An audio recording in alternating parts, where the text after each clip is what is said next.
So Redux to the rescue. Redux is awesome, right? It allows us to solve all our problems, doesn't it?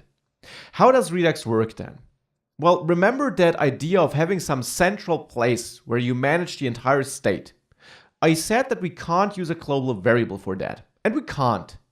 But Redux gives us a certain flow of data, a certain way of managing data that we can then nicely integrate with another package into the React app so that React does react to changes of the data. Now, I will show you how that integration works, but first, let me describe how Redux works. How does it manage data and how does it update it? In the end, it's all about a central store we have in each Redux application. And I want to highlight that Redux is a third-party library which works totally independent of React. It's most often seen in conjunction with React, but theoretically, it's independent. So it's all about a central store. This store stores the entire application state. It's that simple. You can think about it as a giant JavaScript object.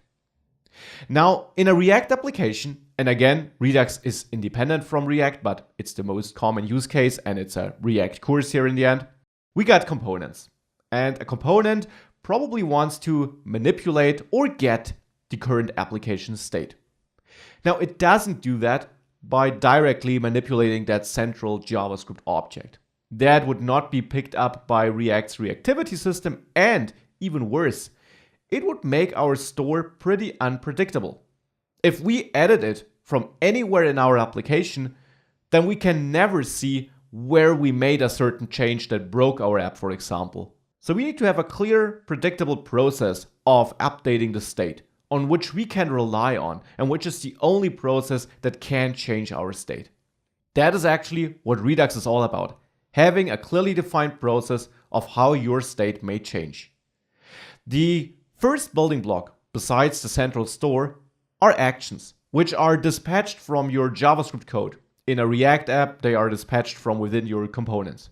An action is just an information package in the end, with a type, something like add ingredient or remove ingredient, so a description you could say.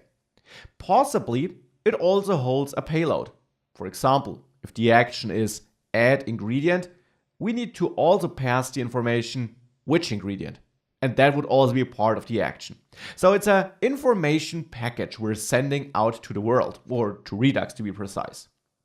That action doesn't directly reach the store. That action doesn't hold any logic. It doesn't know how to update the store. It's just a messenger.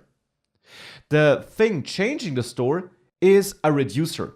Now here I've written reducers because you actually can combine multiple reducers into one. But in the end, you'll end up with one root reducer, which is directly connected to your store in the end. So the action reaches the reducer, and since the action contains a type, the reducer can check the type of the action, for example, if it's add ingredient, and we then define the code for that type of action in the reducer. The reducer in the end is just a pure function which receives the action and the old state as input, and which then spits out an updated state. The important thing is that the reducer has to execute synchronous code only. No asynchronous code, no side effects, no HTTP requests, nothing of that. You'll learn later how you can still implement asynchronous code. But in reducers, it's just input in, output out. Nothing in between, no delay. So this is the reducer.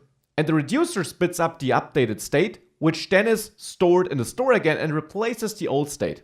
And that has to be done in an immutable way. So we always return a new state, which can be based on the old one, but which is technically a new JavaScript object. Because objects are reference types in JavaScript, and we want to make sure that we don't accidentally change the old one.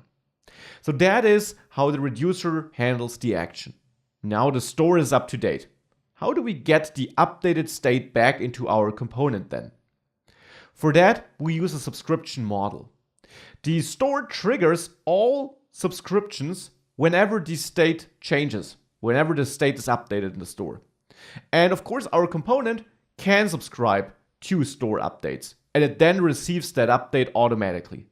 This is how simple it is. It works through a subscription model, and we simply say, hey, I want to get notified whenever the state changes, just as we say, hey, I want to change the state. Here is an action describing my plans.